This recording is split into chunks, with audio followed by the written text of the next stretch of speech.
Ciao a tutti ragazzi e benvenuti in un nuovo video. Oggi voglio parlare di questo coltellino qua.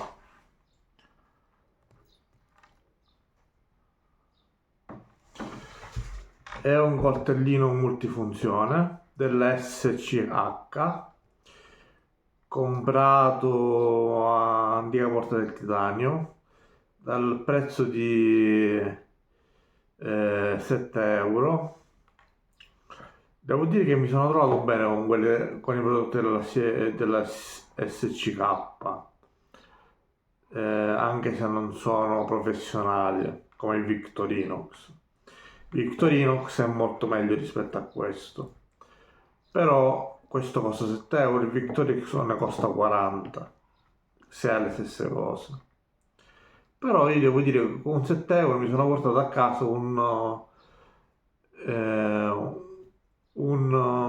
coltellino tascabile veramente utile.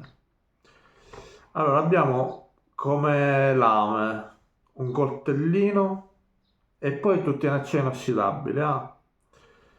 Abbiamo un coltellino, la sega, questa qua che non è un'altra seghetta piccolina, la forbicina, l'apriscatola e l'apribottiglie. Poi da questa parte abbiamo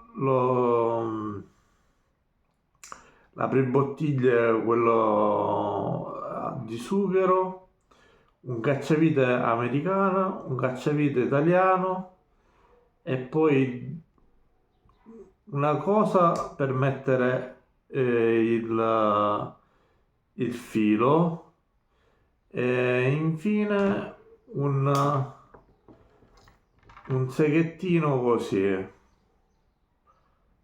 Questo qua serve per limarsi e pulirsi le unghie. E in più si può mettere questo qua come portachiavi. Ve lo faccio rivedere, guardate che carino.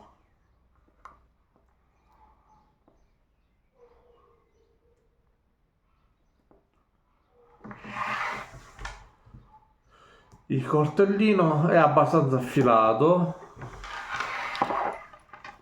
e ha sempre la misura di 4 dita. E guardate, è stainless, vuol dire inossidabile. Perciò per 7 euro un coltellino così va bene. Io ve lo consiglio. Se lo trovate, SCH,